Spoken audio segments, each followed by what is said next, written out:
Assalamualaikum warahmatullahi wabarakatuh.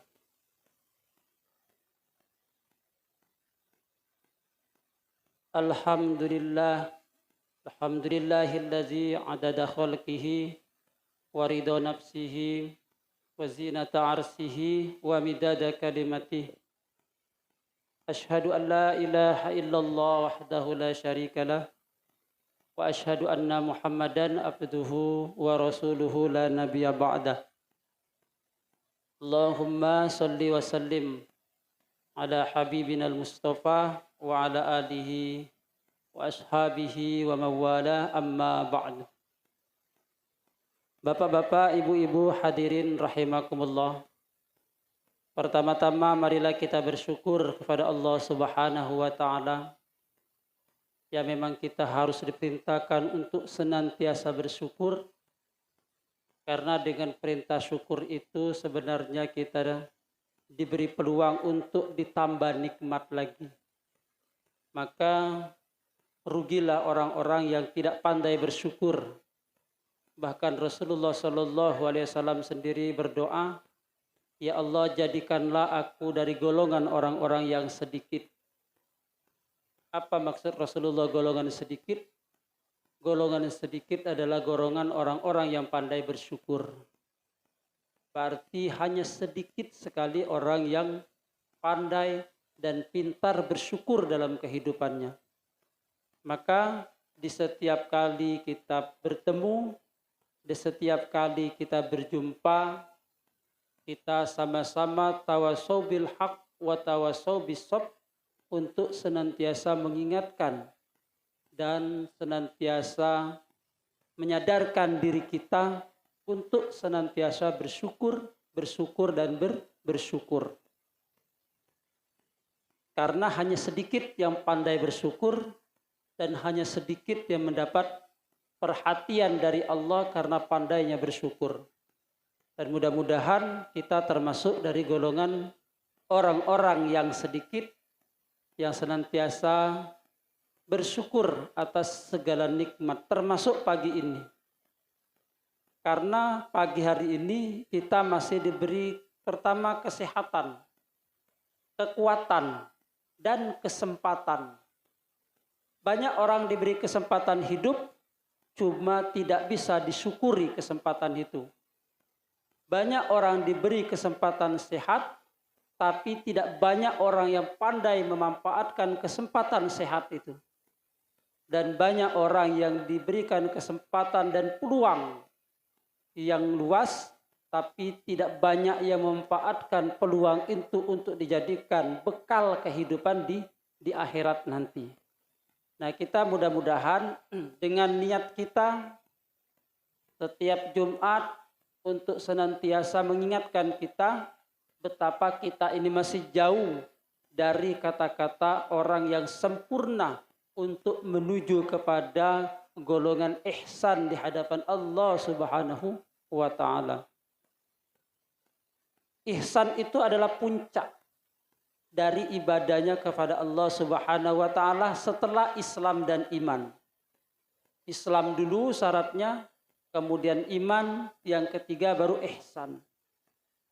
Ihsan itu bahasa Indonesia sekarang itu profesional.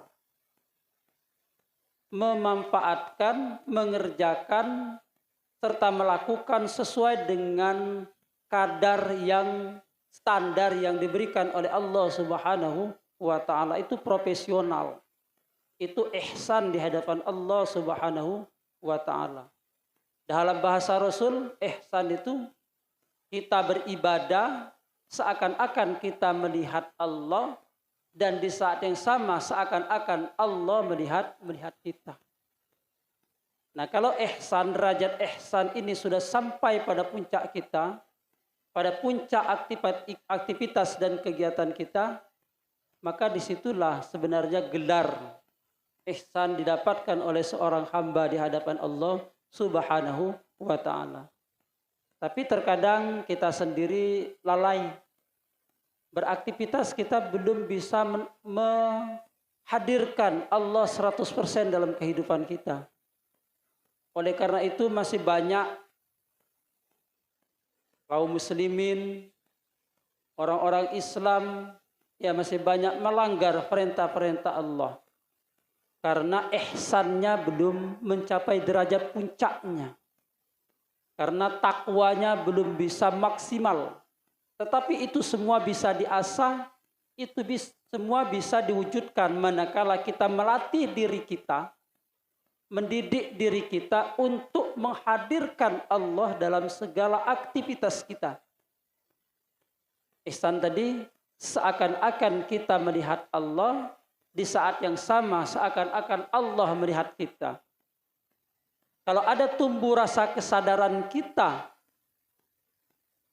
melihat Allah, yang dalam arti Allah mengetahui kita, maka saat itulah kita sudah berusaha meningkatkan ketakwaan kita kepada Allah Subhanahu wa taala. Bukankah takwa itu merupakan puncak daripada bekal atau sebaik-baik bekal yang dibawa oleh manusia di hadapan Allah Subhanahu wa taala. Salawat serta salam mudah-mudahan tetap tercurahkan pada junjungan Nabi besar Muhammad sallallahu alaihi wasallam.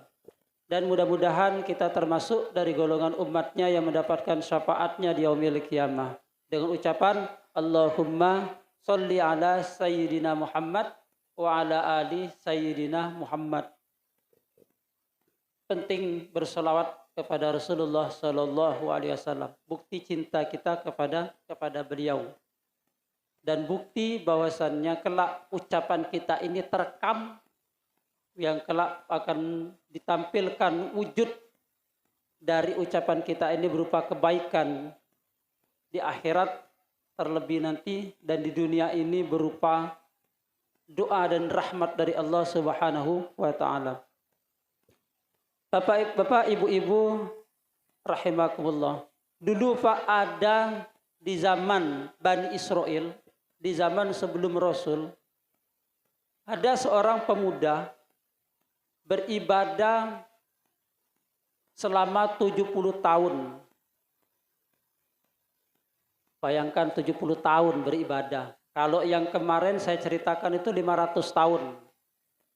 Nah, kalau 500 tahun mungkin kita terlalu besar. Umur saja tidak cukup. Sekarang yang simpel saja, yang dekat 70 tahun. Jadi pemuda ini sudah beribadah selama 70 tahun.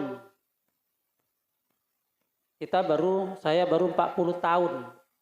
Itu pun dibilang beribadah yang khusus 5 waktunya bisa dihitung jam. Bapak Ibu yang 50 tahun, 60 tahun, hitung berapa jam ibadahnya. Berapa banyak yang nganggurnya. Berapa banyak waktu yang tersia-sianya. Bahkan na'udzubillah berapa banyak waktu yang maksiatnya. Nah, itu kita hitung. Hasibu qabla an tuhasabu, kata Umar bin Khattab. Hitung dirimu, hitung terus. Sebelum engkau nanti dihitung. Kalau sudah dihitung kelak di hadapan Allah, baru di situ kita merasakan penyesalan. Beliau ini beribadah 70 tahun. Suatu saat, bukan hari-hari, di hadapan Allah dengan hari kita beda.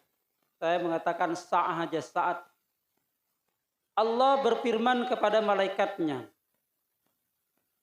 wahai malaikat, lihatlah hambaku. Sudah beribadah selama 70 tahun. Sekarang engkau uji. Engkau datangi pemuda itu, sampaikan bahwasannya amal ibadahnya selama 70 tahun itu tidak bisa memasukkan dia ke surgaku.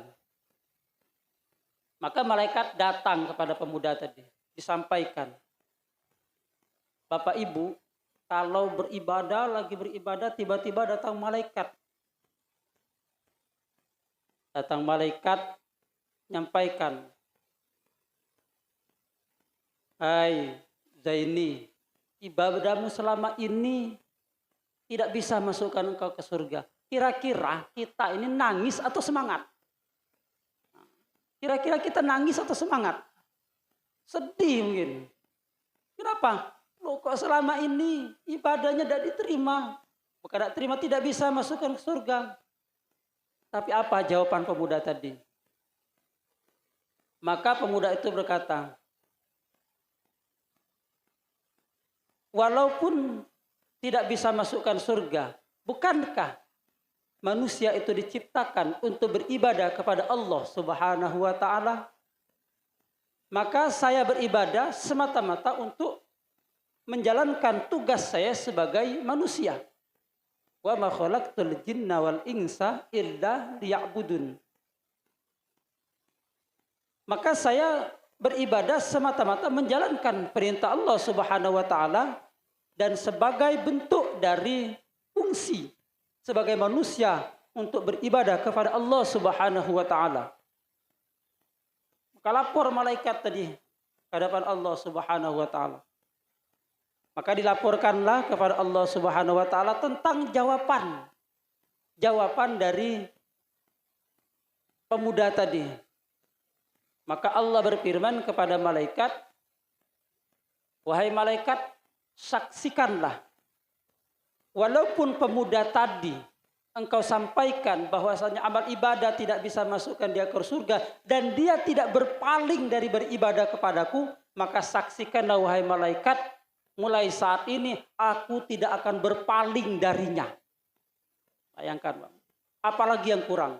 Kalau Allah sudah tidak berpaling kepada seseorang, artinya Allah senantiasa memperhatikan dia, beres segala macam hidup kita. Selesai semua masalah problem kehidupan kita. Kalau Allah sudah tidak berpaling dengan kita dan senantiasa terpusat pandangan dan perhatiannya kepada manusia. Nah, terkadang kita ini beribadah, hilang faktor dari fungsi kita sebagai manusia itu untuk beribadah kepada Allah. Masih banyak kita berbuat, beramal, beraktivitas itu semata-mata untuk mencari balasan. Bukan karena perintah Allah. Nyata enggak Pak Bu? Nyumbang, saya ungkit aja biar kita ini mengikhlaskan hati. Nyumbang, bahasa kita tuh, rewang, jagung, beras 1 sak, apa yang diharapkan? Apa yang diharapkan? Pasti nanti minta dicatat. Minta dicatat, nanti harapannya dikembalikan. Kalau itu menjadi prioritas, hilang unsur daripada ibadah tersebut. Tapi kalau diniatkan, bismillah, saya membantu saudara untuk memudahkan dia dalam walimatul arus, itu ibadahnya masuk. Balasannya biarlah dari Allah. Karena kita selama ini yang kita harapkan bukan karena perintah Allah, menjalankan perintah Allah karena seperti yang disampaikan pemuda tadi. Kita masih banyak berharap itu adalah balasan. Baik itu balasan dari Allah, terlebih lagi balasan dari manusia. Memang balasan itu boleh kita harapkan sebagai motivasi kita untuk beribadah, tapi jangan jadi prioritas. Letakkan pertama kali fungsi daripada aktivitas kita itu ibadah. Maksudnya kita bekerja ini semata-mata atas perintah Allah. Kita mendapat tamu. Ingat Nabi Ibrahim itu terkenal manusia di muka bumi ini yang pandai dan orang terdepan dalam memuliakan tamu, itu Nabi Ibrahim. Jadi Nabi Ibrahim itu kalau ada tamu, tidak tanggung-tanggung. Segala apa yang dia miliki dan terbaik, dia keluarkan untuk memuliakan tamu tersebut. Rasulullah pernah bersabda, la yu'minu ahadukum hatta yukrimu daifahu. Tidak dikatakan seseorang itu beriman kepada Allah sampai dia memuliakan tamunya. Nah, Nabi Ibrahim itu termasuk manusia terdepan, manusia paling depan dalam memuliakan tamu. Bahkan malaikat pun disuguhkannya dengan makanan. Karena dia tidak tahu. Tidak pandang bulu. Tengah malam datang malaikat bertamu menguji. Tetap Nabi Ibrahim suguhkan hidangan yang terbaik. Bayangkan kalau kita tengah malam datang, tok pintu, apalagi zaman sekarang, pasti kebanyakan kita tidak mau buka pintu. Kenapa? Banyak penipuan, banyak perampokan. Nabi Ibrahim tetap. Nah, Nabi Ibrahim mengajarkan memuliakan tamu bukan semata-mata ingin menunjukkan kedermewaan dia, tetapi semata-mata itu menjalankan perintah Allah Subhanahu wa Ta'ala. Perintah, lagi-lagi perintah. Fungsi daripada manusia untuk beribadah. Maka dari itu, aktivitas kita, kegiatan kita, kalau kita kedepankan menjalankan perintah Allah Subhanahu wa Ta'ala, maka Allah tidak akan berpaling kepada manusia tersebut. Kalau sudah Allah tidak berpaling, Pak Bu, di dunia ini segala macam, bayangkan kita tidak usah kita jauh-jauh ke Allah misalnya. Di dalam mall misalkan, atau di dalam supermarket, di sana sini kan terdapat kamera pengintai, CCTV, dipantau oleh operatornya. Manusia saja ketika dia dipantau oleh manusia itu untuk berbuat yang jahat, berbuat kemaksiatan, dia memikir dua kali. Kenapa? Kalau saya maling pasti ketangkap dan ketahuan. Itu baru manusia dipantau manusia. Sedemikian dia menahan dirinya untuk tidak melanggar. Nah, ini Allah Subhanahu wa Ta'ala memantau manusia dan memperhatikan segala macam, bukan hanya kejahatan yang diperhatikan, tapi segala macam kebutuhan manusia Allah perhatikan. Segala macam masalah Allah perhatikan. Dia pantau dan dia tidak berpaling kepada manusia yang memprioritaskan menjalankan aktivitasnya, ibadahnya semata-mata untuk menjalankan perintah Allah dalam beribadah. Jadi bisa jadi Pak Bu, kita ini kalau masih melanggar, itu indikasinya kita ini masih belum dipantau 100% oleh Allah. Itu saja. Kalau kita masih maksiat, masih melakukan dosa, itu berarti kita belum merasa dipantau oleh Allah Subhanahu wa Ta'ala. Dan kejar itu. Usikum nafsi. Kita kejar bagaimana Allah memantau kita dalam kehidupan kita setiap saat. Dari mana cirinya? Kalau kita masih melanggar. Kenapa? Karena kita belum takut dengan Allah Subhanahu wa Ta'ala. Bapak-bapak, ibu-ibu, hadirin rahimakumullah. Setiap malam, setiap siang, kalau Allah sudah memantau manusia, malam kita mulai, berapa banyak aktivitas yang kita lakukan untuk beribadah, berapa banyak larangan yang kita langgar. Bahkan di dalam kitab Ayyuhal Walad, itu wasiat-wasiat Imam Ghazali. Kitab Ayyuhal Walad itu kitab tentang wasiat-wasiat seorang anak kepada seorang bapak kepada anaknya. Namanya juga Ayyuhal Walad, wahai anak. Tapi kita juga jangan berpendapat kalau kita ini bukan anak. Berarti nasihat ini semua. Karena kita juga anak. Kalau dulu orang tua kita belum menasihati, berarti nasihat buku ini merupakan nasihat bagi kita. Atau kalau kita punya anak, maka nasihatilah anak kita sesuai dengan nasihat yang dikarang oleh Imam Al-Ghazali. Berdasarkan dari hadis Rasulullah SAW. Jadi beliau berkata,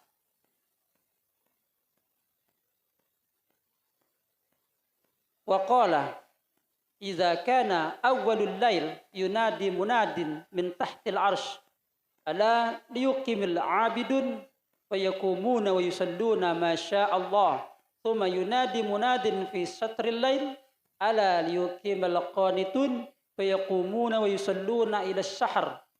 فإذا كان السحر ينادي مناد ala liyuqimal mustaghfirun wa yaqumuna wa yastaghfirun. Artinya begini.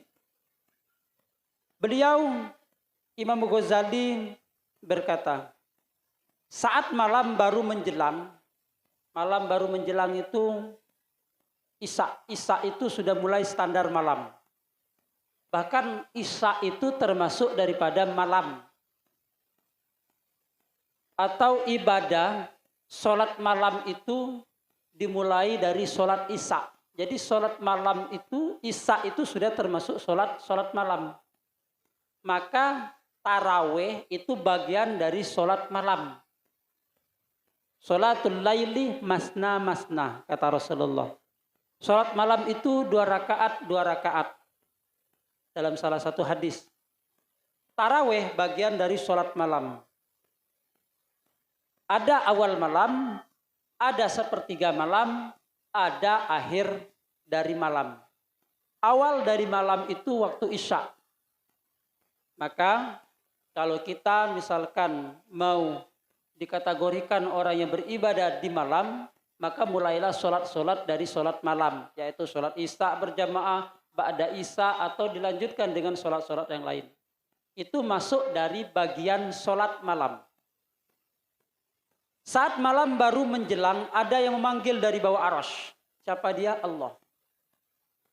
Jadi panggilan Allah itu senantiasa di waktu setiap saat Allah memanggil kepada manusia. Mulai dari awal malam. Jadi di bawah arasy ada yang menyeru, yaitu Allah Subhanahu wa taala. Apa seruannya? Ingat, baru awal malam ini. Ingat, berdirilah para ahli ibadah. Kemudian mereka bangun dan melakukan apa yang dikehendaki Allah. Orang dikatakan ahli ibadah, mereka yang bangun dan memulai beribadah itu di awal malam. Abid, gelar ahli ibadah, dan mereka yang dikategorikan sebagai orang yang beribadah, itu diawali dengan sholat Isya berjamaah dan selanjutnya. Jadi seruan ini, kata Imam Al-Ghazali, itu setiap malam menyeru. Mana orang-orang ahli ibadah? Maka bangunlah. Yaitu di awal malam. Jadi kalau sholat Isya berjamaah, ba'da Isya, maka itu sudah dikategorikan, atau sebelum Isya, itu sudah dikategorikan orang-orang yang senang dengan beribadah. Andai ini dilaksanakan dan rutin setiap saat, maka dia dikategorikan sebagai ahli ibadah, kata Imam Ghazali. Kemudian ada panggilan di tengah malam. Di tengah malam ada seruan lagi. Ingat, bangunlah para qanitun, orang-orang yang tunduk. Kemudian mereka bangun dan melakukan sholat sampai waktu sahur. Jadi tengah malam menyuruh lagi, Pak. Menyuruh lagi, ainal qanitun. Mana orang-orang yang patuh. Jadi kita ini kalau mau dapat gelar dari Allah Subhanahu wa taala sebagai orang yang tunduk kepada Allah Subhanahu wa taala, maka jalannya itu bangun tengah malam. Karena apa? Seruan dari Allah bagi gelar orang-orang yang patuh kepada Allah Subhanahu wa taala, itu mereka yang melaksanakan, di antaranya mereka yang bangun di tengah malam. Kapan mulainya tengah malam itu? Jam 12 ke bawah, atau jam 12 ke atas. Ke bawah atau ke atas namanya? Ke atas. Nah, atau ke atas ke bawah, yang penting lewat jam 12 malam. Maka itu dinamakan orang-orang yang qanitun, atau orang-orang yang patuh, orang-orang yang taat kepada Allah Subhanahu wa taala. Qanit. Di antaranya banyak lagi, tapi gelar yang diserukan oleh Allah, Allah manggil, mana orang-orang yang patuh itu, mari. Jadi kalau kita mau dikategorikan orang yang patuh kepada Allah, orang-orang yang taat kepada Allah Subhanahu wa taala, itu bangun di tengah malam amalannya. Kemudian ketika masuk waktu sahur, terdapat panggilan masuk waktu sahur. Masuk waktu sahur ini sudah kita sampaikan kurang lebih 30 atau menjelang sahur, antara sebelum terbit fajar sampai 30 bahkan 45 sampai 1 jam menjelang sahur, menjelang subuh. Itu waktu sahur. Di waktu sahur itu ada panggilan. Tapi waktu kita ini kadang-kadang waktu sahur habis sisa juga kita kategorikan waktu sahur, karena takut tidak bangun malam, kita buat juga waktu sahur. Makan habis isya makan sahur katanya, karena takut tidak bangun. Tapi sebenarnya waktu sahur itu detik-detik menjelang fajar terbit, itu waktu sahur sebenarnya. Jadi kalau kita bilang habis sisa waktu sahur, itu awal malam. Boleh sahur, boleh. Sahurnya di awal malam. Kalau jam 1, jam 2, itu bukan waktu sahur. Itu namanya waktu tengah malam. Boleh sahur ya boleh. Tapi seafdol, sebaik-baik makan sahur itu di waktunya. Kapan waktu sahur itu? Detik-detik menjelang fajar terbit. Kalau begitu Pak 5 menit sebelumnya keselak nanti. Maka dikasih waktu, diperkirakan. Kita perkirakan waktu sahur itu, kalau misalnya sekarang enak, waktu subuh misalnya jam 4.50. Saya makannya itu kurang lebih 20 menit misalnya makannya. Makan sambil istighfar, habis makan satu istighfar. Makan misalnya 20 menit. 20 menit istirahatnya menurunkan makanan itu dalam perut 5 menit atau 10 menit dihitung. Oh berarti sebaik-baik waktu sahur itu jam sekian menurut saya. Beda. Ada orang yang makan seperti kilat. Ada orang yang makan yang santai. Nah sebaik-baik makan itu Rasulullah mengatakan 1 suapan itu 40 kali ngunyah. Nah itu sebaik-baik makan. Jadi ngunyah Pak, makan 1 punya 40 hitung. Belum 40 udah habis, udah telan semua. Tidak ada rasanya lagi. Itu sebaik-baiknya makan itu. 1 kali suap itu 40 kali ngunyah. Sampai 40 hilang dengan sendirinya. Makanya Rasulullah itu sehat, tidak pernah sakit. Di antaranya beliau kalau makan sekali suap itu 40 kali ngunyah. Kalau misalnya kita mengikuti sunnah Rasul, 40 kali ngunyah, sementara saya makan ini biasanya 1 piring. 1 piring itu kalau dibagi genggaman suapan saya ini, misalkan 20 kali suap. Bayangkan aja, 20 kali 40 ngunyah, 1 ngunyah berapa menit? Oh berarti makan saya waktu sahur saya jam sekian. Nah itu diperkirakan. Nah itu sebaik-baik waktu sahur. Nah di waktu sahur ini ada seruan dari Allah Subhanahu wa ta'ala. Ingat, bangunlah wahai mustaghfirun, orang-orang yang memohon ampun. Kemudian mereka bangun dan beristighfar. Mana orang-orang yang minta ampun? Seruannya, waktunya itu di waktu sahur. Berarti kalau kita istighfar tengah malam boleh, tapi peluang terbesar kita diampuni oleh Allah dalam beristighfar itu di waktu sahur. Maka gunakanlah menjelang subuh.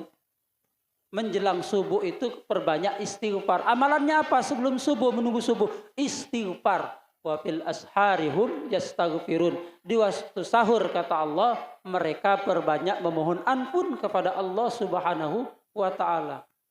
Nah kita Pak Bu, kita kasih jadwal ini. Karena apa? Karena Islam itu banyak sekali waktu, tempat, bahkan amalan untuk berbuat baik. Kadang kita bingung, kalau jam ini apa ya amalan yang bagus?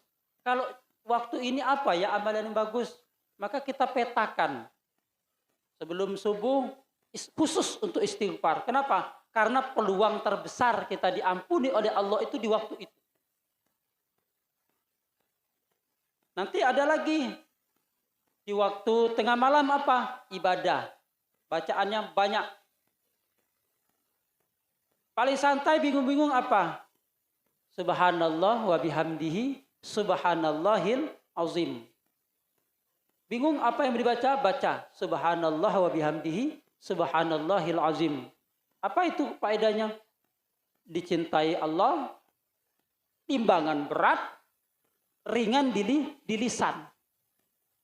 Dicintai Allah, timbangannya berat, ringan di lisan. Subhanallah bihamdihi subhanallahil azim.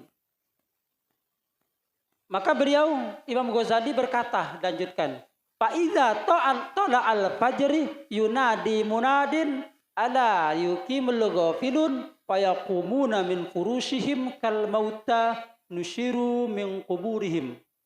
Ini yang perlu kita waspadai dan banyak terjadi pada kita. Ketika fajar telah terbit, fajar sudah terbit. Artinya sudah masuk waktu subuh. Ingat, fajar itu standarnya waktu subuh. Jadi ketika fajar terbit itu menunjukkan subuh sudah mulai. Nah, di waktu terbitnya fajar atau di waktu subuh, Allahu Akbar, subuh, bangun. Ingat, kata Imam Ghazali, seruan tersebut, bangunlah wahai ghafilun, orang-orang yang lalai. Nah, bangun subuh waktu azan itu namanya orang lalai, apalagi tidak bangun. Nah, kalau tidak bangun, apa gelarnya? Itu orang yang merugi. Orang yang bangun pas azan saja itu dikategorikan lalai. Maka dikatakan ala liyuqimal ghafilun, ingat, bangunlah wahai orang-orang yang lalai. Kemudian mereka bangun dari tempat tidurnya seperti mayat yang bangkit dari kuburnya.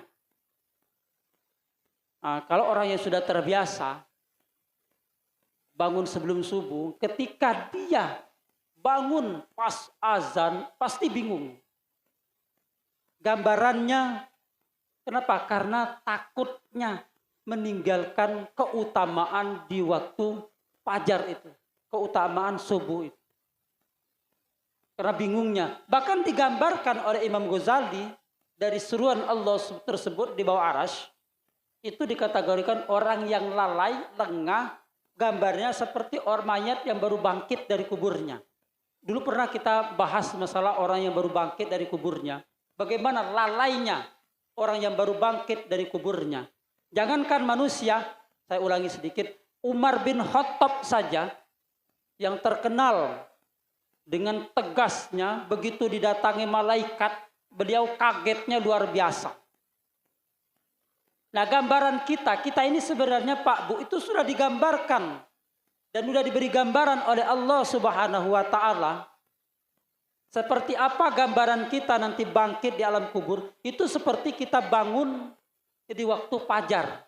Bagi mereka yang memang sudah terbiasa dengan kebaikan.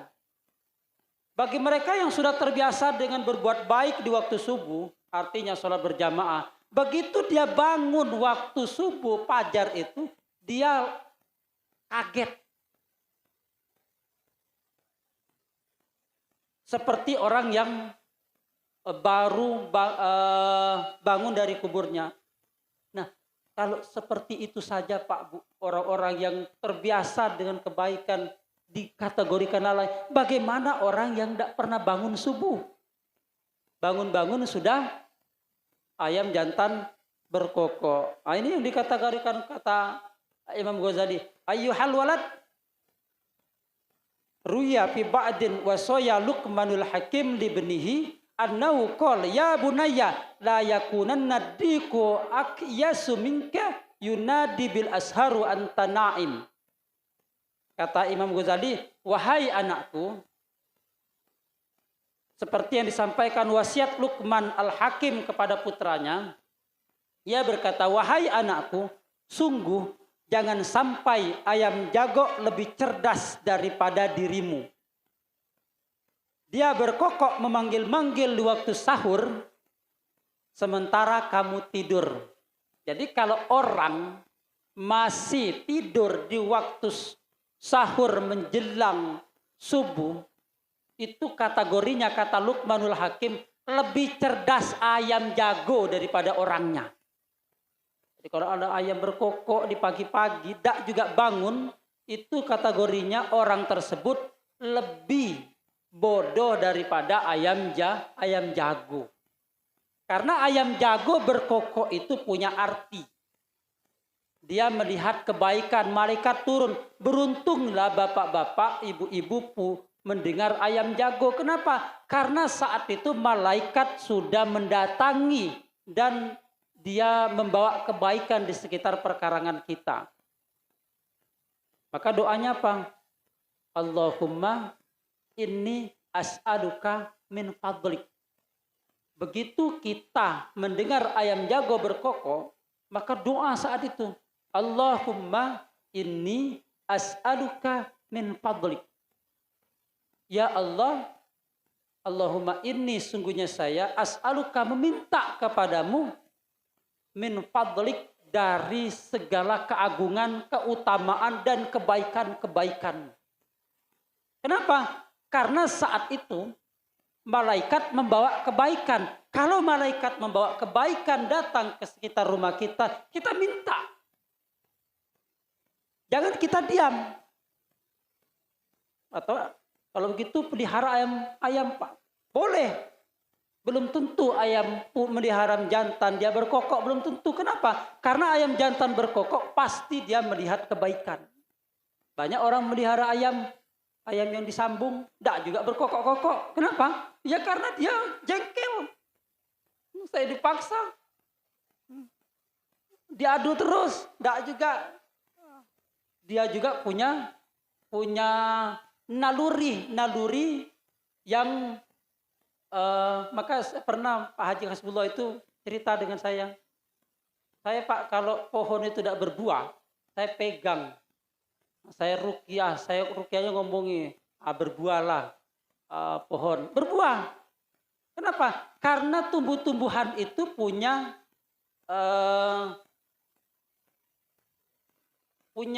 apa itu namanya?